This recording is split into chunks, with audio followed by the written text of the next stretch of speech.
Hey guys, welcome back to the Smell the Leather Cricket Podcast where we discuss all things cricket from an average Joe's perspective. Today's video is a special one as we'll be discussing our test teams of the decade from 2010 to 2019. We thought with the ICC nominations out for the various categories, we thought we'd have our say as well.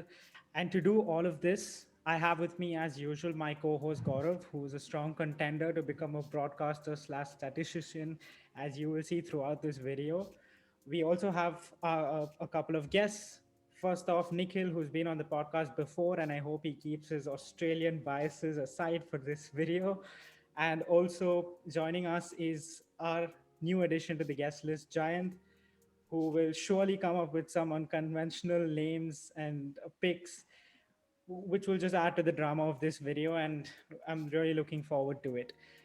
Hey, gents, how are you all doing? Yeah, I'm doing great. Although as an Indian fan, it's not a great time to watch cricket. They've lost the ODI series, and so yeah, hoping for the T20 and the Tests to go much better. Yeah, same here as an Indian fan, just missing Rohit Sharma, and let's hope we can at least win the T20 series and the Test series as well. Let's hope. And Jayant, how are you? Good, guys. Just looking forward to this entire thing. Okay. Now, before we begin, we'll just set down a few conditions and the format as well. So, basically, any player that has played in this decade would be eligible to be picked. Secondly, we'll also be discussing the top contenders for each category. We'll be putting our views out. And then finally, based on the popular vote, that player will get selected into our test team of the decade. So, without any further ado, let's get straight into it.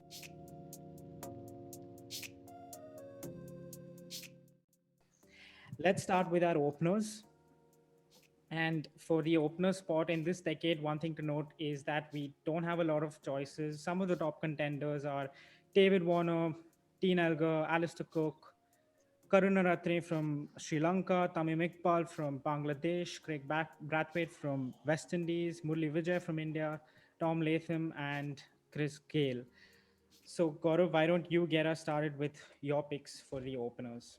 Pretty straightforward, isn't it? I'll go with Cook and Warner purely because when we really look at Cook, highest run scorer this decade, 8,800 runs at 46, and 12 centuries away from home, uh, which is uh, which is phenomenal. I think he's been holding that uh, England batting order together for the most part of his career. He did that, so he was a straight pick for me.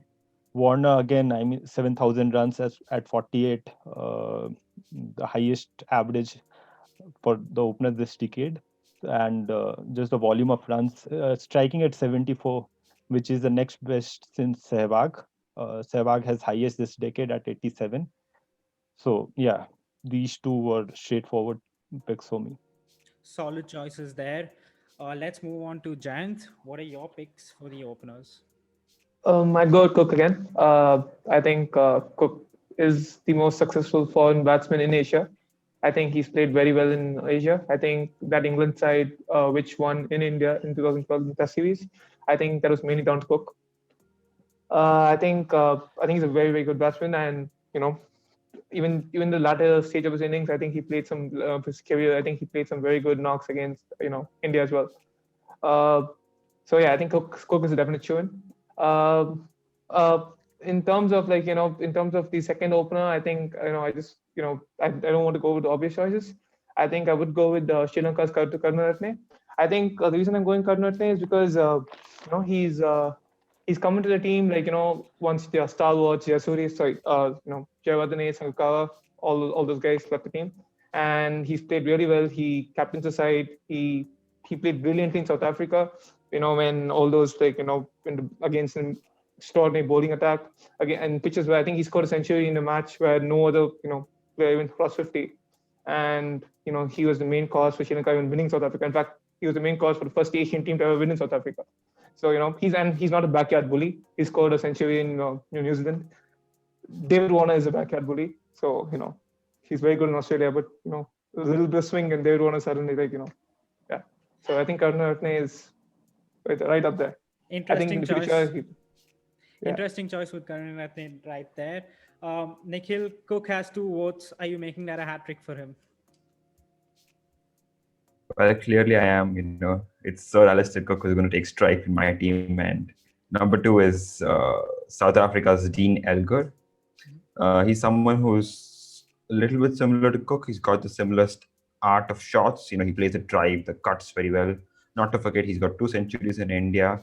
And yes, he's got a phenomenal record. He's got a century in UAE as well. So, like my friend Jayant said, compared to Warner is kind of a home bully. While if you say Dean Elgar, well, he's shown the world with the performance, and he's also got a century at the Lords. So a good artistic player and definitely my opener along with Cook. Awesome. For my picks, I think I'm going with Cook again. Averages 45 in primarily English conditions, right at the top of the order. I think he's a straight pick for this decade at least in our test openers. And for my second choice, like Gaurav, I'm going with Warner. I feel like his test record, it can't be ignored. The runs that he scored, no matter where that is, he's not just scored in Australia, he scored elsewhere as well. And he has 7,000 odd test runs, pretty high average. Warner's my pick. But so Cook seems like the popular choice. So he's straight into our test team of the decade, slotting it in number 1. For the number 2 slot, Warner seems to have 2 votes, but then we also have a couple of interesting choices in Karunaratne and Dean Elgar. So let's open the debate up to put your points forward, or maybe discuss on those 2 particular players. We'll start with Karunaratne, and since that was Giant's choice, either Gaurav or Nikhil, one of you can go ahead and give your views on him as an opener. Yes. So, Nikhil and Jen's opinion were pretty similar regarding Warner. That he scored more runs in Australia, which is pretty much true as well. But I think 7,000 runs don't come for don't are not easy runs at all, especially at 48 and striking at 74. Simply the number of games that he set up. And when we talk about Karunaratne, actually, while I was going through the stats, he averages 38 this decade, and he averages 23.4 in Australia, 22.33 in Bangladesh, and 28 in England. So should not be much of a difference when we compare to David Warner. And you want a kind of a box office player as well. You want someone who would pull the crowds. And I mean, Karunaratne's case, statistically, at least when we compare to Warner, if we say, okay, he's got great record outside Asia, which is not the case. So David Warner seems to be winning that battle, in my opinion. Fair point then, Nikhil. Anything to add to that? Yeah, like Gaurav just said that 7,000 runs don't just come like that, but that's a very very fair point. But if you compare, you say someone like a Karunaratne to a Dean Elgar, then you see Dean Elgar has scored a century in England, he scored a century in India, UAE, and not Australia, and obviously he scored in South Africa as well. He scored tons of runs in South Africa. He's given them brilliant starts. So I think he's definitely a better pick there.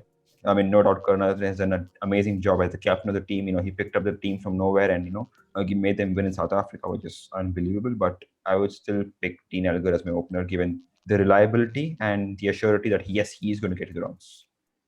Jayant, any counterpoints to what Gaurav and Nikhil put forward? I mean, I'm just making an argument here. I believe, in terms of just like how we, because how he bats, I genuinely believe he has potential. And taking Sri Lanka, say England or Australia or South Africa, wherever they go, they only get 2 tests, right? So he's not going to get 5 tests to underperform like Warner. Probably if you give Karunaratne 5 tests, he's going to have a better average in England. You give him say 5 tests, in Australia, he's probably going to have a better average, right? So David Warner. I'm obviously not underplaying Warner's ones or Dean Elgar's achievements, but he doesn't get as many opportunities as other picks. And I believe whenever he has had opportunities, he's been decent. He's not been atrocious. He's never had an atrocious series. He's been always decent. So I just believe he's a solid opener, especially in Test match cricket. You want a solid opener. You want someone to protect your main batsman who comes in at number 3, right? That's why I Won't you went to want? Karnataka. So don't you think Cook would play a similar role that you said that the solid impact that Karunaratne would have? You would want a different kind of opener who gives you the kind of an attacking start, sets the game up for you. Both would be similar Yeah, players. yeah, but it's test match cricket, right? I mean, with the new ball being as important, I would want two openers who could like probably play out the new ball rather than a batsman who exposes the number 3 or number 4, number 5. I would rather have someone who plays out the new ball, say gets a good 30, good 40, consistent throughout all countries, right? That's what I was going for in Karnataka. Obviously, can't discount the runs that Dave Warner has done or Dean Elgar's performances. Dean Elgar was also decent in kind of decent in India, so. Fair point. Completely fair, completely fair. The other choice we had was in Dean Elgar. Jayant, do you have any comments on that? Personal opinion here, I just don't think he's been as impressive, as the other South African batsmen, and he's more of like the best they have, and not. Gaurav, do you want to add That's anything why. to that? I mean, pretty much made my point on Karunaratne. On Elgar, I mean, see, he had that breakthrough year in 2019 where he scored around 1,500 runs, if I remember, the highest run scored of that year. But apart from that, if you look at the runs scored by him this decade is 3,380 runs. So apart from that, before that and after that, it's not been much. And there are no countries where he averages more than 45. His averages in, if I can see, the average in Australia is 23, in India is 30, and in Sri Lanka is 22. So, I mean, I can't see a point where he overtakes Warner, and just in terms of average. If you had a guy who scores above 30, at least above 35 in most of the other countries, then yeah, sure, you do make your point that David Warner is kind of a home bully, and others you have a better contender than that. But surely it's not the case in both Elgars and Karunaratne's. So are you saying Elgar can't Yeah, play sorry. more than Warner in England in Test matches? No, I'm not saying what I'm saying. What he has done, we all have our opinions, don't we? But what we can't discount. It's 10 years, not 1 year. Let's see what has happened since 2010. We're not talking about. That's what I said. That he scored almost 40 or 50% of his runs scored this decade in 1 year. So there are 8 or 9 years in between that. We surely need to take that into consideration. Okay, I think we've heard our points for the Fair point. openers, and I think Warner slots in at number 2, given he gets Gaurav's vote as well as my vote. Unfortunately for the both of you, Karunaratne or Elgar isn't going to be making it to that team. But let's move forward. We now move on to the middle order. So here I think we have been spoiled for choices. There are a lot of batsmen. You have your Fab 3 in Smith, Kohli, Williamson, Root, all of these great players. And let's start this section off with Nikhil. What's your middle order looking like? Pujara, Smith, Latham, Stokes. Okay. And you seem to have left out Williamson and Root. I know. Any particular reasons for that? Yeah, not really. I mean, if you see these 4 players, starting from Pujara, Smith, and who was it, Latham and Stokes, you see they have performed all over the globe. That's made more important. They won Man of the Series awards in all over the globe. Like you see Stokes, he's got a couple of centuries in India. Pujara, we all know how well he played in Australia to make sure they win. Tom Latham, again, a very reliable batsman. And Steve Smith, well, he's kept keen. You can just keep talking about him. He's played some brilliant innings. So yeah, I mean, Steve Smith, obviously, we all can recall that wonderful Ashes in 2019. So yes. Okay. Nothing against players like Roots, Williamson, but it's just that the performance speak. Moving on to Jayant, what are your middle order picks? Hashim Amla, Steve Smith, Virat Kohli, in that order. Okay. Reasons for probably leaving out someone like a Root or Williamson? The England fan is triggered. I just think, again, I feel like Hashim Amla has performed extraordinarily well in all countries. Steve Smith, I mean, I feel like he is the best, in fact, the best Test batsman. And Virat Kohli, again, he's performed everywhere. South Africa, he's been good. Australia and England's record is excellent, and India has always been good. So that's why I think all of them are consistent throughout in all the major countries. So yeah. Awesome. Gaurav, what are your picks? Well, looks like I'm going for the more conventional options here. My three is Williamson, my four is Smith, and five is Kohli. They their stats back it up, as well as there's the runs scored throughout the globe. Steve Smith has been in a league of his own, but if we look at Williamson's last 5 years, he's averaged 65, which is the next best to Steve Smith. So I think he's probably the first few names on those sheets for me. He's scored hundreds in Australia, in India, in England, and he's the kind of player you want at number three, who would tackle the tough situations, possible contender for the captain as well. So yeah, I mean, Williamson is a definite pick for me. Steve Smith, I mean, statistically is the best since Bradman, isn't he? So I mean, I don't think we need to discuss much more about him. Is I mean, just the centuries he scored all over the globe, specifically that 109 at Pune.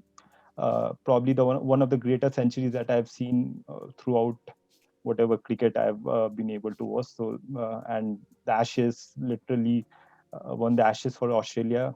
So yeah, I mean, and Kohli again, that 2013 tour where he was consistently getting out to Jimmy Anderson, and after that he was the highest run scorer the next time he came to England. He scored centuries, 5 centuries in Australia, and one in 2011 as well. 4 double centuries in a year, 7 in total centuries in South Africa. That 2018 series, if I remember, I mean, the couple of centuries that he scored were some of the very high class batting that I've seen. So yeah, Kohli, and even his stats back up as well. He scored 55. He scored at 55, more than 7,000 runs. So yeah, these three are my picks. I've gone for pretty similar picks, except with the difference being in Williamson's position. I think I've slotted in Williamson at 5 and Steve Smith at 3. But then I'm kind of okay with your order as well. So it seems like Smith is definitely a popular option, and we're going to slot in Smith as well as Kohli. For the other options, we have had the names of Pujara as well as Hashim Amla. Any thoughts on these players? Sure. Yeah. So on Hashim Amla, I think yeah, he had a pretty great run from 2010 to 2015, but he just tapered off in the later half of his career, scoring at 36 or 37. So he was not that kind of a player he was in his initial years. There were some weaknesses that were exposed. Had it been a team till 2015, I would have definitely picked Hashim Amla. But just looking at the last few years, uh, yeah, he kind of fell in that regard. Our other pick was Pujara. I mean, as big a fan as I am of his, I think Williamson is you can't look beyond Williamson. Pujara's heroics in Australia down under was great. His record in India is pretty great, but if you look his record elsewhere in New Zealand, in England, it's not that great compared to Williamson's. So yeah, I mean, he's a great option, probably my second reserve in this team, but not in the 11. Nikhil, any counterpoints to Pujara over Williamson at the number 3 slot? I actually wouldn't compare Williamson and Pujara because they're of different techniques. You know, Pujara is someone like how my friend Jayant wanted Demut Karunathare to be, but you know, Pujara is someone who'll hold the middle order. Like we remember the first test in Adelaide against Australia, where you know he batted the whole day and finished the day with a century. And he's someone who can also just play on and play on and play on, and without just looking as if he's tired or he's done or he's going to play the big shot. But I wouldn't, be upset or something if Williamson takes over his place because again, a technically very good player, but it was a 50-50 for me, and I went with him. Williamson, like Gaurav said, a technically very good player, more attacking, but I felt on number three should be someone who's more defensive and holds the openers as well as the number four batsman if it's Smith or Kohli walking in. So yeah, I mean, but if you compare him with Hashim Amla, I think he's definitely with Hashim Amla because, like Gaurav said, he's Hashim Amla started this decade with the double century against India in India. It happened, I think, Ahmedabad or somewhere. It was MS Dhoni's test team. But if you see it 2011, 12, 13, 14, yes, he was there. But once the 15 World Cup was done, I think he just lost his touch. He got exposed to the short ball. In 2015, the series against India, he was all done by spin. In Australia, he was caught by short ball by James Pattinson. So I think he kind of fell in half of the decade and doesn't seem fair to someone like Pujara or Williamson if he's there. Jayant, are you okay with Williamson slotting in at 3, or do you have something to say on Amla? I mean, Hashim Amla's played some pretty extraordinary knocks. He's had a 300 at the Oval. He's scored 300 at the Oval against the best England side ever, England Test side ever. They were extraordinary at that time. So, would a Williamson do the same? I'm not sure. He's done very well in India. He scored 250 in India. Again, would Williamson do that? I'm not really sure. The knocks that he's played, they have been extraordinary. I mean, he did taper off. He's 32, 33. He was getting to he was becoming an older player, but I don't think such a monumental player who's played extraordinary knocks against all over the world, all the major countries. He's proved himself everywhere. He scored those big knocks that you really want, those memorable knocks that you'll always remember. I'm not saying Williamson is one of the most talented players in the world right now, but Hashim Amla has played extraordinary knocks. He's played knocks that you'll always remember, and he's done that special thing, right? South Africans get undervalued for this a lot. You have certain tests where South Africans just play and play and play, and they just defend and defend and defend. And I think that's a very important quality. And I think the 5 years that he did play well, which is a fair point that he's not played the other 5 years, but the 5 years that he did play was extraordinary. He was one of the best batsmen in the world, and his record backed it as well. He had the innings for it as well. I feel like Williamson doesn't have that. Williamson doesn't have that big score yet. He doesn't have that big extraordinary score that everyone's always going to remember, unless you probably Google it. So Yeah, just one point to that. Williamson has three fourth innings 100, the most by any batsman we are discussing. So, if pretty sure that does count for records when if you do want to Google or go for any records. It's the fourth inning hundreds does count for a lot. Yeah, but Hashim was a critical part. If I'm right, South Africa beat England in that series. Hashim was a critical part of South Africa beating Yes, but England. it was one series. Of course. It was one It series. was It's one like series, but picking- England were unbeatable. England just beat India in India, right? Of course. And then India that went was a on draw. to beat That was a Australia draw. later. See, it's And like picking no, Dale Steyn in the IPL 11 in 2013. That was 7 years back. If you had picked this team in 2015, Hashim Amla would be a definite shoe-in. But since you're talking the test team of the decade, I mean, it's considerable Yeah, half of the decade, which, I'm as big a fan of Amla in both the formats, in fact, not just in test, just ODIs as looking well. at the stats. But that was my point. At some point, Hashim Amla was better than Virat Kohli at ODIs. Up to 7,000 runs. If he was younger, he probably would beat. He probably Now, guys, would be better than Virat we're Kohli. talking about the test team of the decade. Let's stick to the topic at hand Okay. without sidetracking a lot. But yeah, I think Jayant, very fair point. But then again, you have to sort of consider the period of 2015 to 2019 as well, since it's the team of the decade. And since Williamson gets the popular vote, I think we are going to go with Williamson, Kohli, and Smith as our 3, 4, 5. Now, just to recap, this is what our top order looks like. Alastair Cook, Warner, Williamson, Kohli, and Smith. This is the team as of now. And now moving on to our next position, which is the number 6 slot. Now, this can be a batsman, an all-rounder, wicketkeeper, whatever your team composition fits. So, Jayant, why don't you get it started off with your number 6 slot? My number 6 would be AB de Villiers. It would be AB de Villiers. Again, extraordinary batsman. He would also be my wicketkeeper. Not that he's kept a lot this decade, but he would also be my wicketkeeper because I really never, accounted for a keeper. Since AB can keep, I'm going with AB. But I think he should get in there just on his batting. I don't really think there's anyone who's just on pure talent who's better than AB in any format of the game, to be honest. Fair point, Jayant. And since you mentioned your wicket keeper, we'll sort of get that out of the way and then move on to other positions, as the all-rounder position is going to be one of huge debate, and we'll move on to that towards the end. So, Nikhil, give us your wicket keeper choice.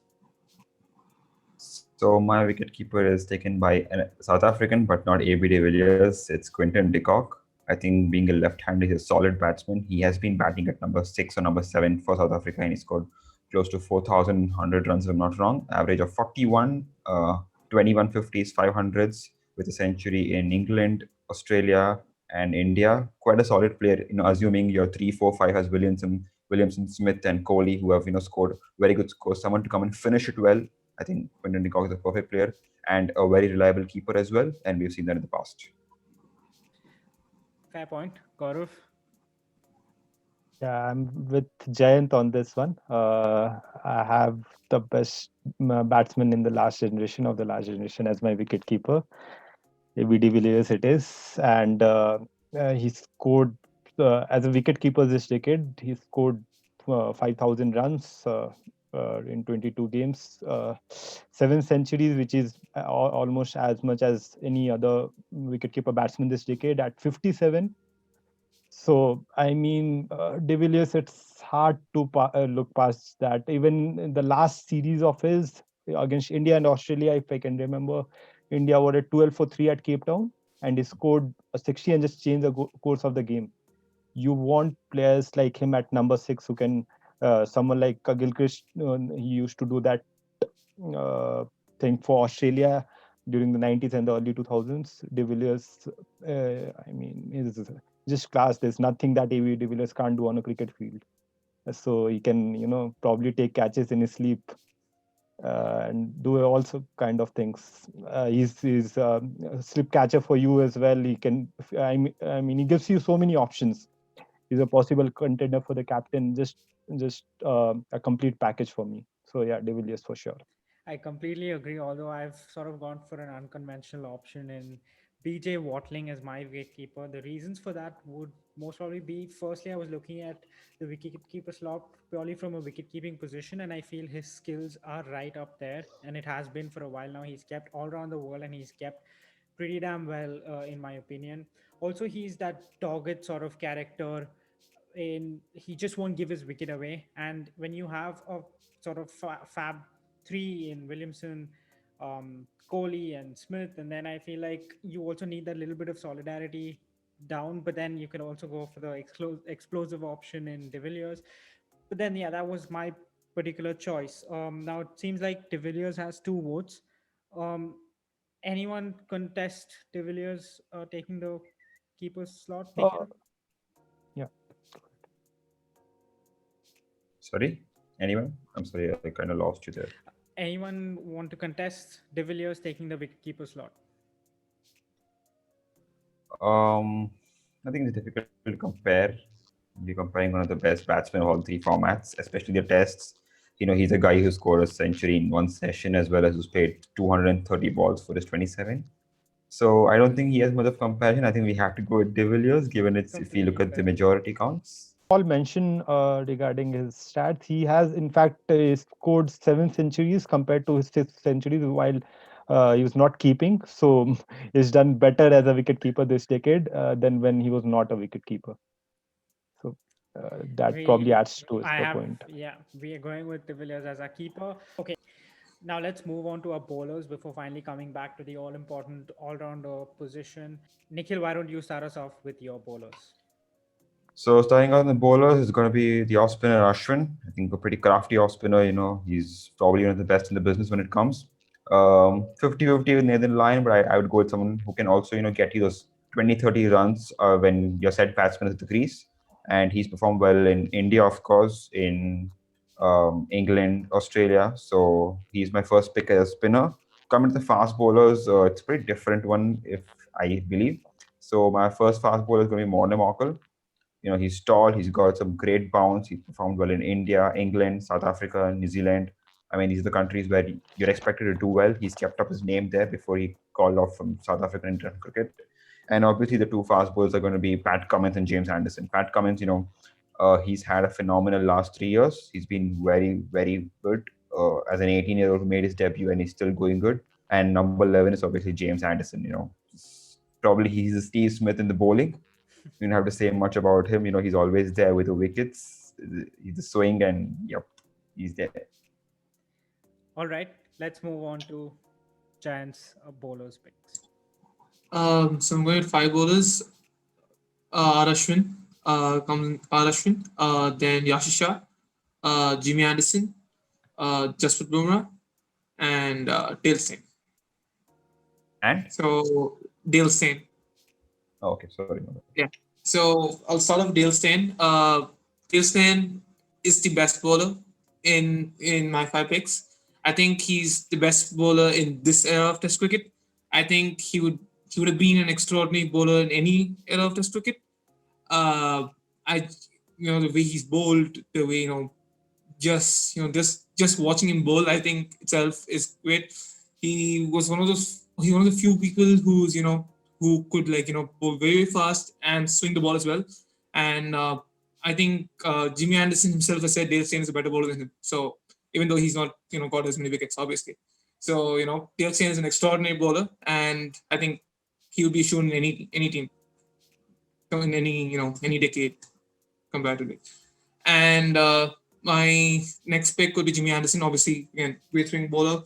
He's been doing it for England for a long time right now. So extraordinary bowler again. His wickets again.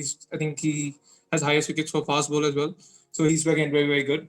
And with regards to I think Jasprit Bumrah, I think I just wanted to go with someone not entirely out of stats. I think Jasprit Bumrah has single-handedly changed India's bowling attack. I mean, we had Shami before. I think we also had Ishant Sharma. Ishant Sharma's been there forever, and I think Jasprit Bumrah alone has come in and he's given that bowling attack teeth. I think he's been very aggressive. I think he makes Kohli great. He single-handedly makes India a great bowling attack. He's bowled extraordinarily when he's bowled. He's bowled really well in India. I mean, recently in India's series, you see fast bowlers taking a lot more wickets than the spinners, and Jasprit Bumrah is one of the main causes for that. Whenever he's played, I mean, and it's given the bowling a lot of teeth in Australia, in England, in South Africa. He's bowled decently well. Probably in terms of stats, he hasn't played that much. There isn't a big sample size, but he's been very, very good whenever he's played, and he's made a difference. And he is the best bowler for India, and he's made a huge difference. And he has been one of the best bowlers the last 2 years. So his spells is just extraordinary. So yeah, and then with regards to Ashwin again, so Ashwin, takes a lot of wickets at very quick times. He's, the way he bowls in India is extraordinary. He's picked up a bunch of wickets in India. He's been a little unlucky abroad with injuries, but recently he's learned a lot more. He's taken wickets, but not that lucky with he's had a couple of injuries. And with regards to Yashisha, I think Yashisha has performed very well in England. I think he has like 3-4 fours in England. So I think 3 or 4. So he's been very good there. And he's also been decent in Australia. He's been very good in the UAE.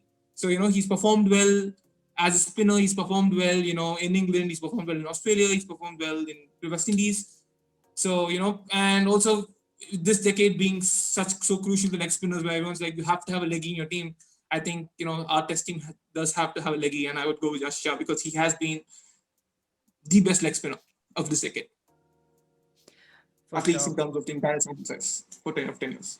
For sure. Gaurav, let's move on to your picks. I'll give my fast bowlers first, and then I'll come to the spinner. My fast bowlers are Steyn, Rabada, and Anderson. Steyn, pretty much like Jayant said, he's been the best fast bowlers this decade and probably since McGrath. I think he's been the best fast bowlers. 427 wickets at 22, and if you look, he only Cummins and I think Philander have a better average amongst those who have taken 100 wickets, and Rabada has a better strike rate. So to combine those two, Steyn is effectively the best. So yeah, Steyn for that. Anderson again, 427, more than 400 wickets. It's the best since Muralidharan's 565 the last decade between 2000 and 2010. He's improved his record in Australia. He did well in his second tour to India as well.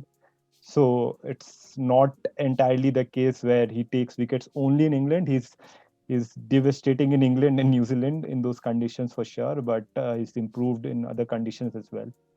So yeah, and Rabada, the other options that I had was either of Philander or Trent Bolt, to give that left-handed option. And Philander has his stats are right up there, but then I can't look beyond Rabada.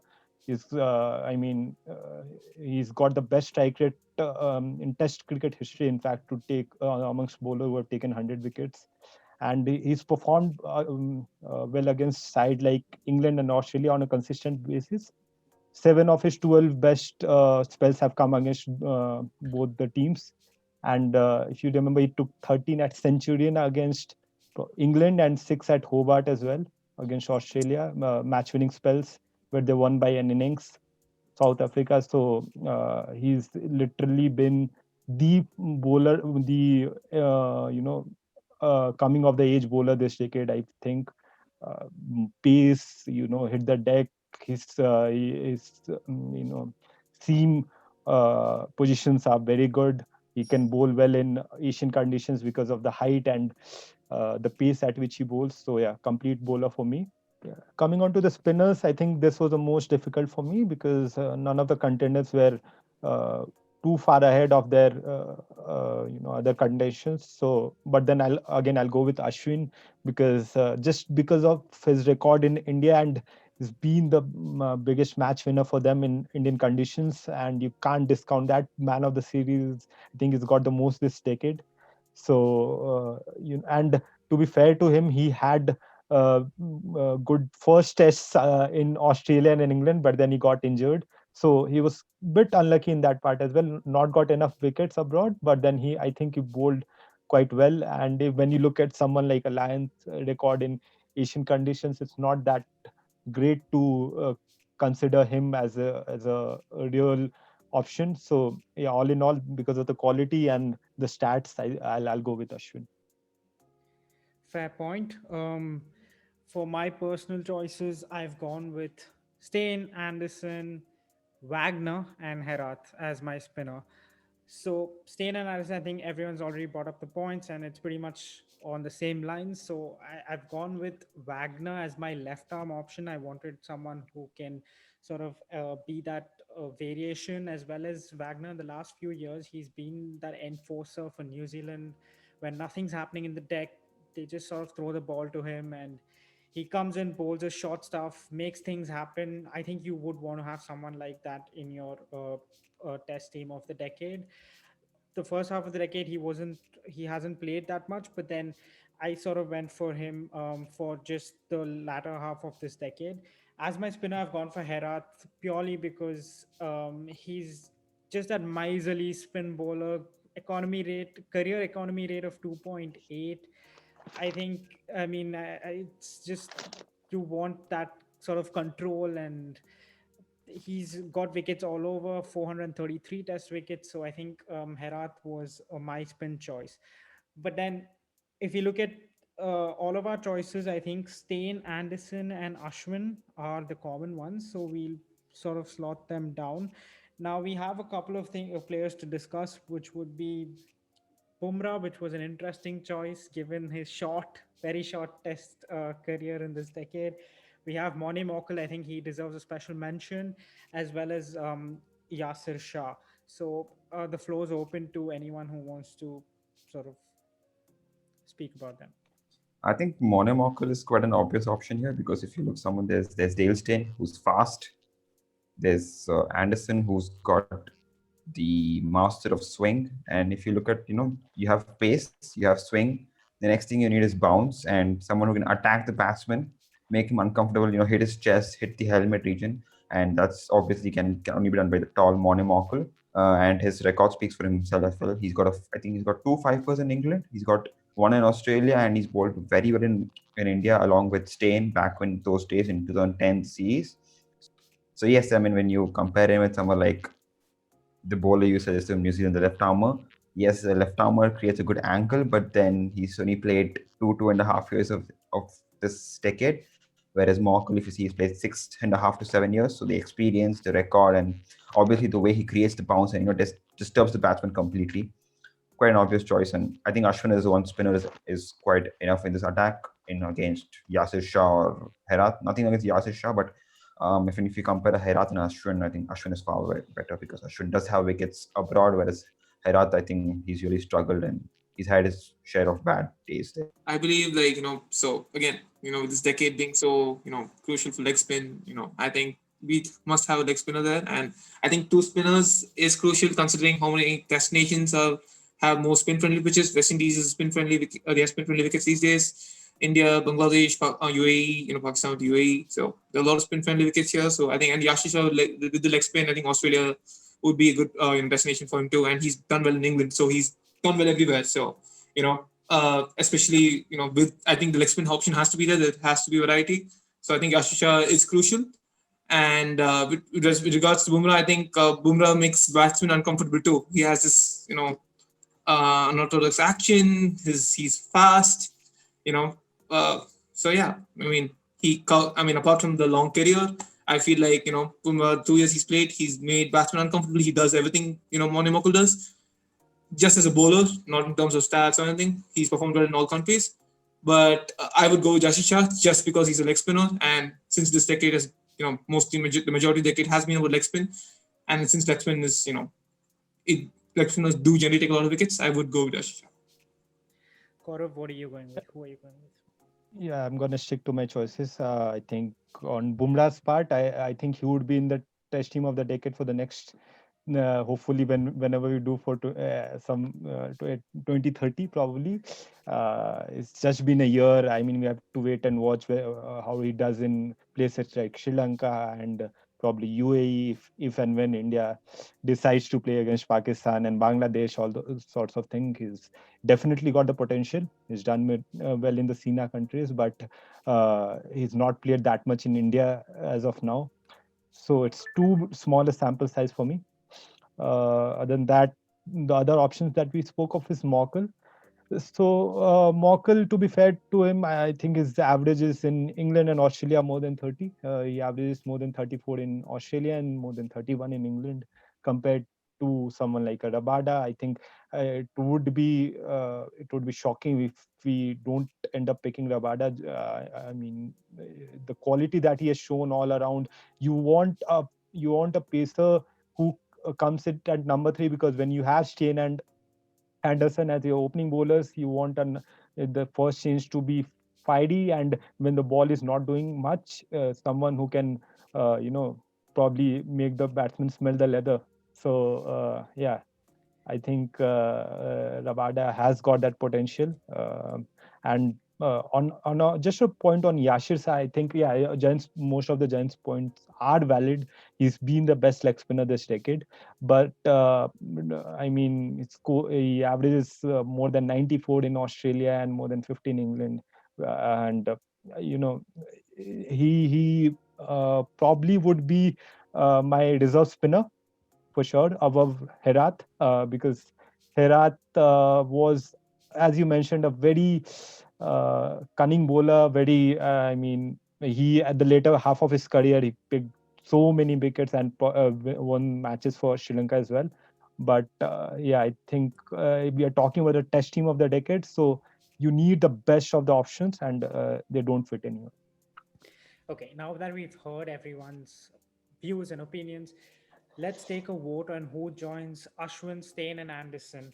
So let's start with Jayant. Who's your vote amongst the players? Jashish Shah. Okay, Nikhil, Morne Mokul. Gaurav. I said Rabada for me. So I think the deciding vote lies with me, and I tend to go with Rabada to join Ashwin, Steyn, and Anderson. So I think our bowlers would be. They decided it's Ashwin, Rabada, Steyn, and Anderson. Now we have to come back to that all-important all-rounder slot, or a specialist batsman if you're going for that sort of team. Or a specialist bowler for that matter, if we decide to do. For Yeah. sure. So Gaurav, why don't you start us off with your pick? Okay, I'm gonna get a lot of flack for this. My all-rounder option is Shakib, Mhm. and yeah, see, to be fair to him, he has a better average than Stokes and both batting and bowling averages this decade. And more than that, I want him in my team because of the second option of spin that he gives. Also, the team that we have as of now is three premier fast bowlers. Mhm. So Stokes would be more of a holding option than an attacking option. So if you are playing in conditions like India and uh, Sri Lanka, the Asian conditions, so you'd want someone to bowl in the fourth day when there's rough, or even in England and Australia for that matter, to bowl outside the left-handers rough. So Shaki would give that option. I think goes pretty much underrated. He's a terrific cricketer, equally capable batsman as well. So it was a close call between him and Stokes. But looking at the team combination and that left-handed spin option that he gives, I think Shaki would be my all-rounder. So Nikhil, why don't you give us your option? So I'm going with Ben Stokes. I think he's had a very good 4 or 5 years, or maybe more than that. So he's got centuries in England. He's got test wickets in England. He's got more than 4,000 runs. He's the man you need there. For he does have 4 wickets at day 4 and day 5 of test matches. He knows to break partnerships. I think he had a very good series of West Indies, which just happened after the pandemic, and of course he's been really good at the Ashes. I think as a fourth fast bowling option, someone who can also vary his pace, bowl those immediate bouncers, and get those crucial runs, say 60 or 40. I think he's the right person to have there. So my all rounder is Ben Stokes. Jayant, who are you going for? I'm going with Ben Stokes. I think Ben Stokes could fit into any team just as a pure batsman. I think he has the quality. I think he has the talent. And like Nikhil said, he has a knack of picking up wickets. He just picks up wickets. And considering that, considering his record and considering how he's performed well in very important tests like the Ashes and such, I would go with him. With respect to Shakib, he is a very good player, but to be very honest, he's just unlucky because Bangladesh really don't play, you know, bigger sides a lot. So he's really not had a chance to prove himself in the bigger series. All right. And I'm personally going for Stokes as well. You all have given the stats, but I'm going to go beyond the stats. Just as a cricketer, he's that person who gives you that 100%, 110% all the time. He's always there, ready to take the ball. He's bowled 15 over spells. I can count multiple occasions where he's bowled those long 13, 14, 15 over spells. And it really takes someone who has that sort of dedication towards the team's goals to sort of do those things. And he has played all over the world. He's been one of the best all-rounders in the last few years at least. So my pick would be Ben Stokes. But then yeah, if anyone wants to sort of amend their choice to Shakib, since Gaurav brought him up as well, we can sort of have a little bit of a Uh, discussion and then move forward. Yeah, Stokes was, I mean, a very, interesting option and probably the closest to my team. But then just looking at our team combinations, I Mhm. thought, our second spinner would be, because we are not sure whether this team would play in Australian conditions or just in England conditions. There might be cases where you got to play in Asian conditions as well. So, and we got to us to, I mean, Australian, the other teams, they normally have two or three spinners when they play in India. So you got to have the second spinning option as well. And yeah, even the stats back it up. But yeah, I can make peace with Stokes as well. Just looking at the team combination, seems like Shakib would the better choice. You bring up an important point that we do have to look at our team combination as of now. And right now we have three premier fast bowlers in Rabada, Steyn, and Anderson. Uh, Nikhil, do you want to sort of reconsider maybe Shakib, or you're happy with Stokes there? I think Shakib is a very good player, no doubt. He's been the test all rounder for what, 2010, 11, 12, and 13. But if you look at the later part of the decade, he's kind of been unavailable or not been to the best of his form. I think the last I saw a very good test performance from Shakib was in 2017 when they defeated Australia at home. I think he got picked up 6 wickets and scored a half century, but since then he's kind of been not in action or not really his best. So He I can't, think I right? would If they still go ban with him, Stokes. No, I'm not talking about the ban. I'm talking way before of the ban. course, I yeah, mean, since he's got banned, yeah, we haven't had Test cricket for Bangladesh. of course. But even so, you said playing in India. When the last time Bangladesh played in India, not now, that was I think in 2017 when Kohli scored his fourth double century. Shakib just scored I think 80 runs and nothing much in wickets or runs in the second inning. So I would still give. I mean, he's a quality player, but I would still give the benefit of the doubt to Stokes. Fair point, Giant. Are you sticking with Stokes? Yeah, definitely. I think Shakib hasn't really, whenever he's played, I don't think he's really been effective in, foreign conditions. I mean, non-Asian conditions. So, I would stick with Stokes. I mean, overall, even Stokes' performances in India and Sri Lanka, it's pretty much how Shakib's record is outside Asia. So, you can't really differentiate on that part. But yeah, I can make peace with Stokes as well. All right, so we're slotting in Stokes. Let's sort of recap our 11. We start off with Cook, Warner, Williamson, Kohli, and Smith. Now, where do we slot in Stokes and De Villiers? Does De Villiers come in at 6 and I Stokes think at De Villiers 7? comes ahead of Stokes.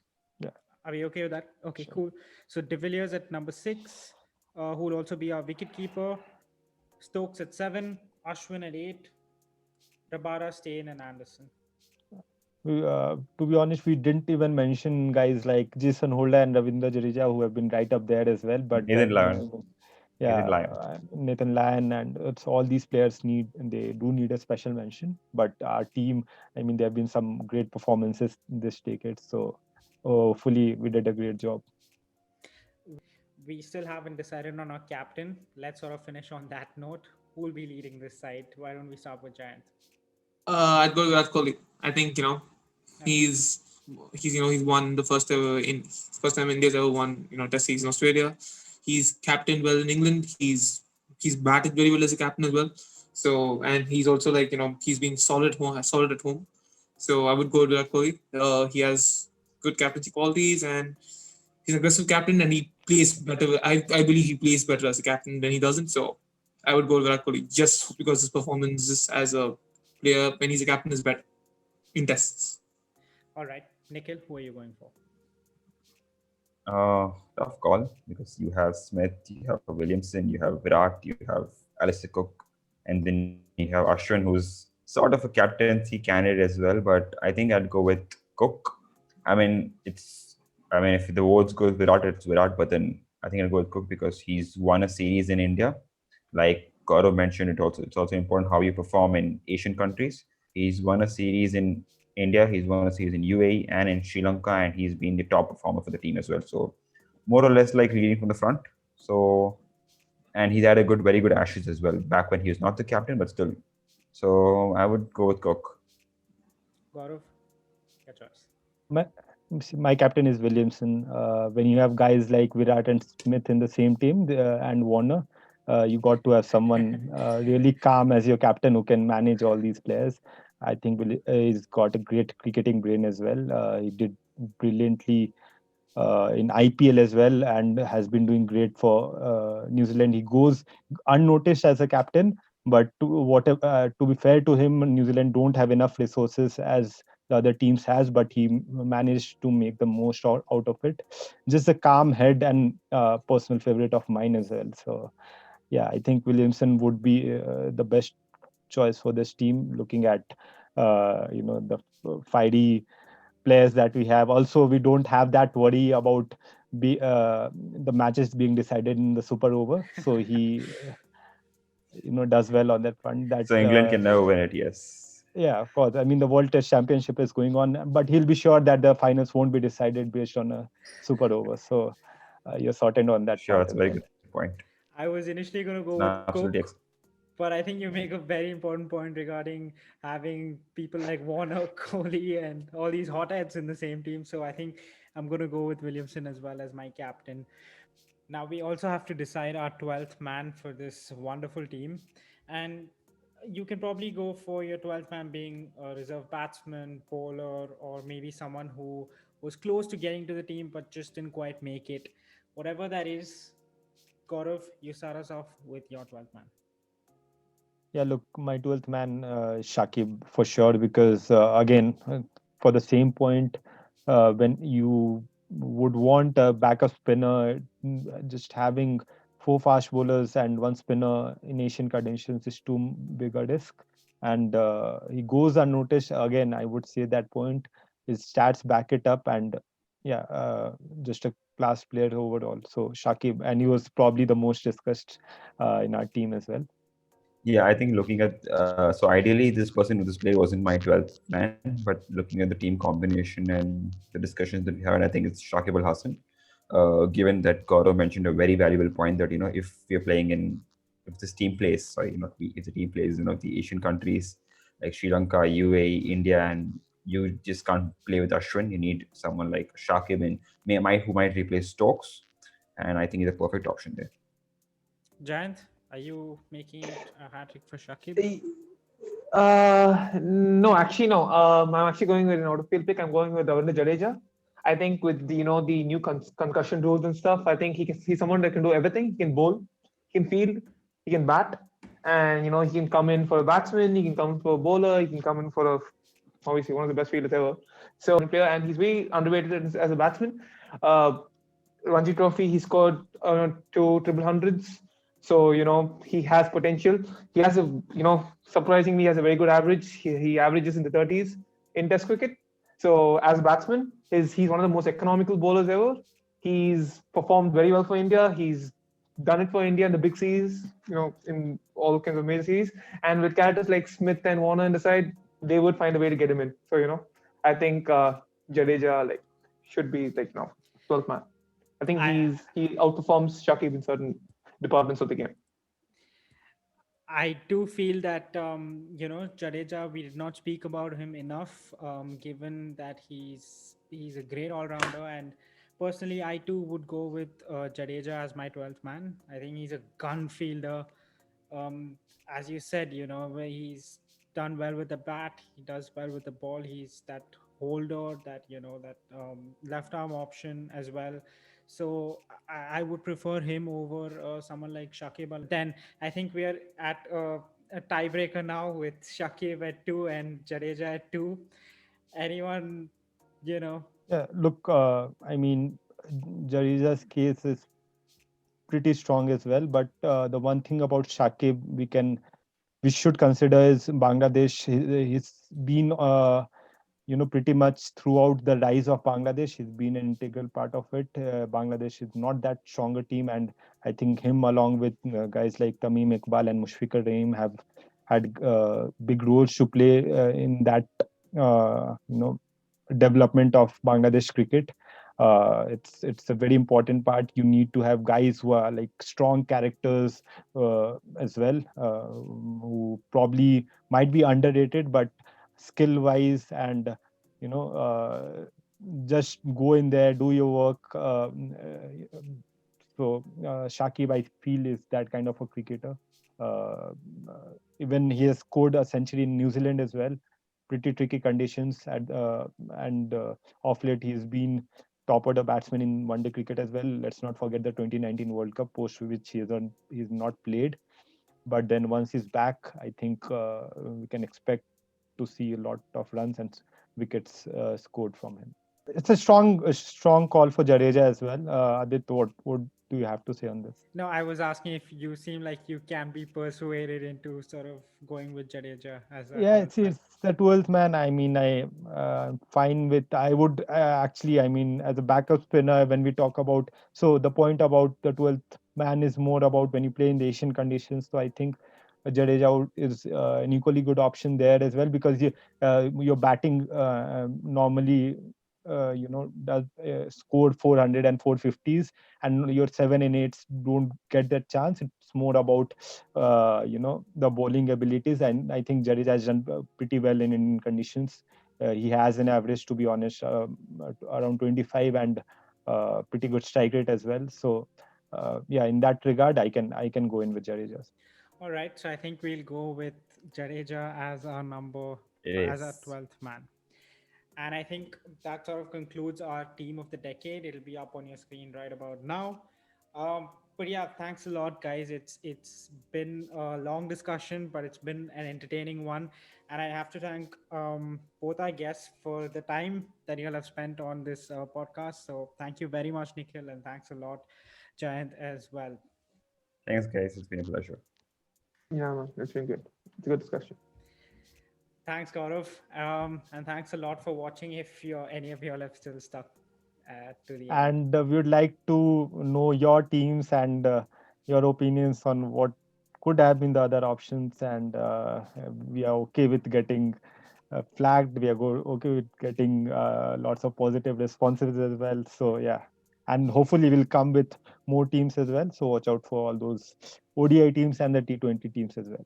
For sure, all that interesting stuff coming very, very soon. So please consider subscribing to the channel as well. And thanks a lot for watching. See you guys later.